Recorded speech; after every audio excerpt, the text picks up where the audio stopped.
Early experiments. Second topic. It is interesting to learn about those simple experiments which lead to gradual development our understanding of photosynthesis.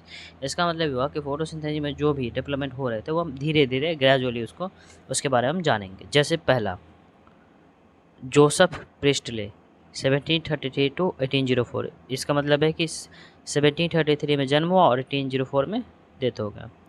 तो 1770 में performed a series of experiments that reveal the essential role of air in the growth of green plants। इसका मतलब ये हुआ कि उसने एक series of experiment किया था जो ग्रीन प्लांट्स में इसेंशियल रोल ऑफ एयर का क्या है। ठीक है। Presley, you may recall, discovered oxygen in 1774।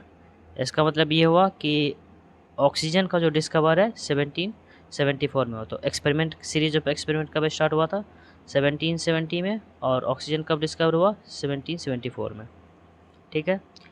Presley observe that a candle burning in a closed space bell jar soon gets extinguished, जो तुम इसमें देख सकते हो प्रिस्टले एक्सपेरिमेंट में। Similarly a mouse would soon suffocate in close space. He concluded that a burning candle और an animal that is breathe the air. मतलब जब प्रिस्टले परफॉर्म किया था कैंडल एक्सपेरिमेंट, तो इसमें उसने ये जाना कि कोई भी एनिमल हो उसको ब्रीथ के लिए एयर चाहिए। Both somehow damage the air, but when he placed a mint plant in the same bell jar.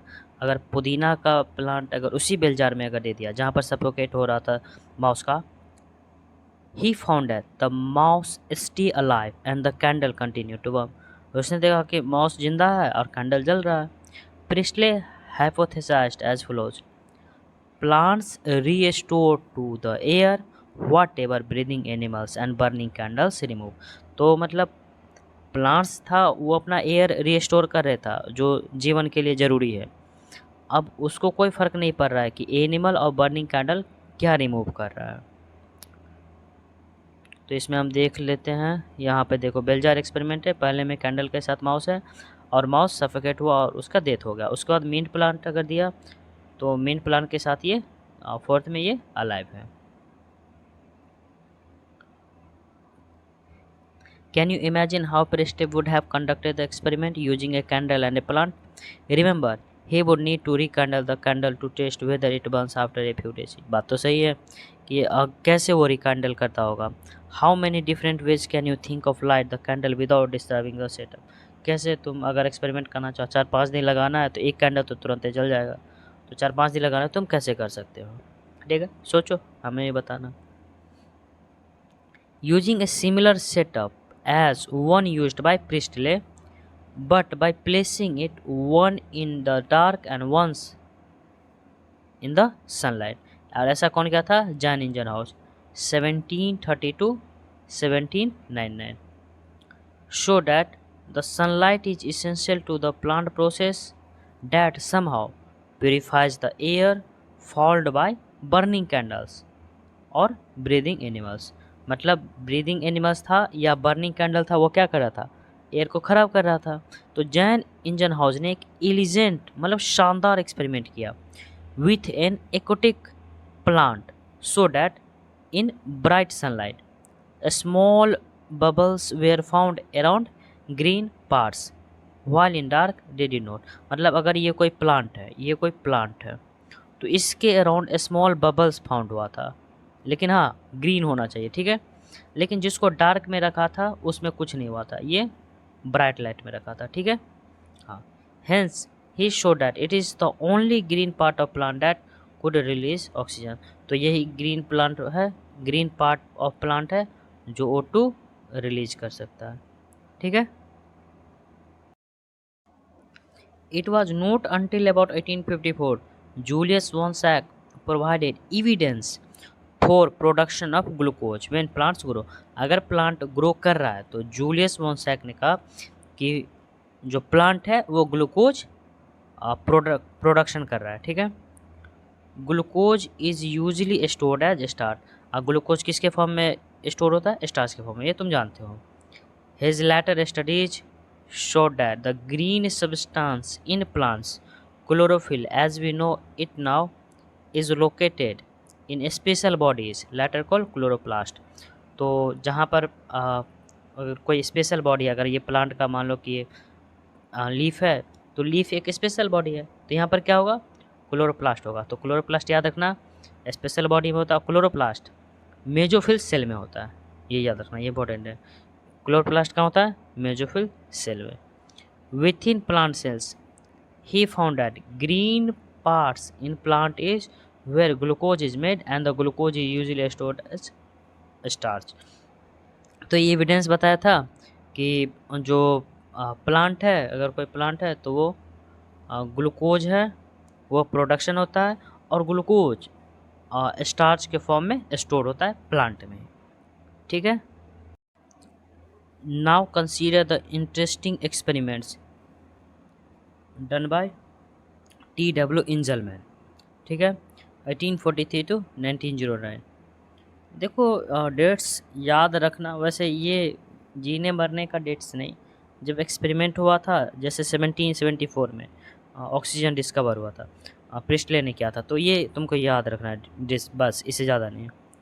Using a prism he split light into its spectral components and then illuminated a green alga Cladophora placed in a suspension of aerobic bacteria. तो देखो aerobic bacteria बनाया, उसमें क्लेराफोरा को भी डाला और एक green alga को भी डाला। ठीक है।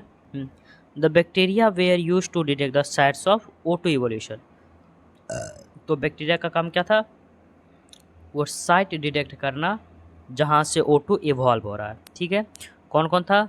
ग्रीन एल्गा था और क्लैडोफोरा था। He observe that bacteria accumulate mainly in the region of blue and red light of split spectrum. तो स्प्लिट स्पेक्ट्रम में कहाँ पर एक्युमुलेट हुआ बैक्टीरिया? बैक्टीरिया के कॉलोनी बना लिया, तो कहाँ पर एक्युमुलेट हुआ? एरोबिक बैक्टीरिया था और bacteria accumulated in the mainly in the blue and red light of the split. ये याद रखना है, ब्लू और रेड लाइट में।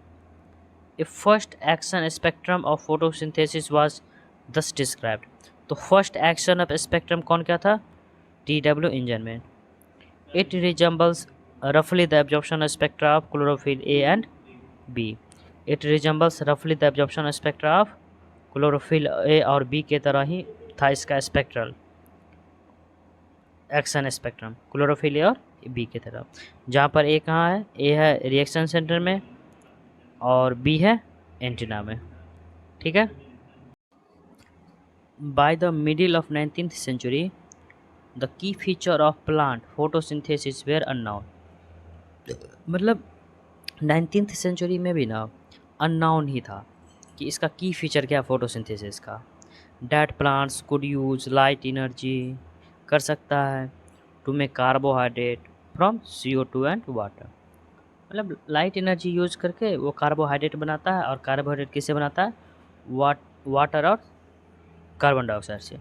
The empirical equation representing the total process of photosynthesis for oxygen evolving organism was then understood as. मतलब mid 19th century में सबको नहीं पता था, तो उसने एक एम्पिरिकल फार्मूला दे दिया, वो टोटल फार्मूला नहीं दिया कि ये 6 कार्बन का होगा, बस ऐसे ही वाटर को CO2 को वाटर के साथ लाइट के प्रेजेंस में CH2O + O2 बना दिया। इसको हम अगर 6 से मल्टीप्लाई करें तो तुम्हारा काम हो जाएगा, बट तभी ऐसा नहीं किया गया था। ठीक है। A milestone contribution to the understanding of photosynthesis that was made by microbiologist. कौन था? Cornelius van Niel 1897 to 1985, who based on his studies of purple green bacteria. ये याद रखना, देखो वहाँ पर जो यूज हुआ था वहाँ ब्लू एंड रेड लाइट में हुआ था। ठीक है। अब वहाँ पर क्लैडोफोरा था और ग्रीन एल्गा था। हाँ, लेकिन यहाँ पर ऐसा नहीं है। ठीक है। वो T.W. इंजलमैन किया था वर्क उस पर, और इस यहाँ पर है कॉर्नेलियस वैन नील, और ये पर्पल एंड ग्रीन बैक्टीरिया में, वो एल्गा था, ये बैक्टीरिया है, वहाँ पर एरोबिक बैक्टीरिया लिया गया था। ठीक है। हाँ, तो यहाँ पर पर्पल और ग्रीन बैक्टीरिया लिया गया। Demonstrated that photosynthesis is essential, a light dependent reaction in which the hydrogen from a suitable oxidizable compound reduces carbon dioxide to carbohydrate। बिल्कुल, क्योंकि reduces मतलब हाइड्रोजन लगा तो रिड्यूस हो गया। मान लेते 2H2A प्लस CO2, लाइट के वजह से 2A plus CH2O plus H2। तो ए का मतलब पता है क्या है? ये ज़रूरी नहीं कि जो ऑक्सीजन ही हो, मतलब वाटर ही हो, कुछ और भी हो सकता है, इसलिए ए रखा गया। In green plants H2O is the hydrogen donor and is oxidise to O2। मान लेते हैं ग्रीन प्लांट्स में ऐसा होता है, लेकिन कुछ ऑर्गेनिज्म होते हैं जो do not release O2 during photosynthesis. अब फोटोसिंथेसिस हो तो रहा है, लेकिन ज़रूरी है कि वो O2 ही रिलीज करे। तो क्या, when H2S instead is the hydrogen donor for purple and green sulphur bacteria. इस बार purple and green sulphur bacteria ले लिया, सल्फर आ गया। Is the oxidation product is sulphur और सल्फेट। सल्फर और सल्फेट क्या था इस बार? ऑक्सीडेशन प्रोडक्ट था। On the organism and not O2। देखा, मतलब डिपेंडिंग जो ऑर्गेनिज्म था उसका तो सल्फेट और सल्फर में गया प्रोडक्ट, लेकिन उसमें नोट O2 नहीं था, क्या था? सल्फर था। Hence he infer that O2 evolve by green plants. ठीक है, उसने बता दिया कि O2 जो होता है वो ग्रीन प्लांट से आता है। कम्स फ्रॉम H2O, कहाँ से? H2O से। वो इसे ये भी आइडिया लग गया कि जो वाटर से ही आता है, कार्बन डाइऑक्साइड से नहीं आता है, CO वो ऑक्सीजन। ठीक है, हाँ, note from carbon dioxide. This was later proved by using radio isotopic techniques. तो देखो ये वाला ना एक्सपेरिमेंट कि मतलब वाटर से ही ऑक्सीजन आता है, ये रेडियो आइसोटोपिक टेक्निक से भी प्रूफ किया गया। कैसे किया, कहाँ किया गया, ये सब हमको नहीं पता, बस इतना याद रखना कि ये प्रूफ किया कैसे, रेडियो आइसोटोपिक टेक्निक से। ठीक है, द करेक्ट इक्वेशन दैट वो represent the overall process of photosynthesis therefore. बिल्कुल ये करेक्ट है। वहाँ पर बस 6 लगाना था, यहाँ पर 6 CO2 है, 12 H2O बना दो। लाइट के प्रेजेंस में C6H12O6 plus 6H2 plus 6O2। O2 हमको चाहिए, जिंदा रहने के तो यही चाहिए, वो बाय प्रोडक्ट बना दिया। ठीक है, where C6H12O6 represents glucose, the O2 released is from water. This was proved using radioisotope techniques. Note that this is not a single reaction but description of multi step process the call photosynthesis. मतलब तुम ये जो reaction symbol देख लो वो simple नहीं है, इसका multiple step process है। ठीक है, अरे तुम लोग ये बताना कि जो 12 मॉलिक्यूल वाटर लिया गया है सबस्ट्रेट में, तो वो क्यों लिया गया है, कमेंट बॉक्स में बताना। ठीक है, चलो धन्यवाद।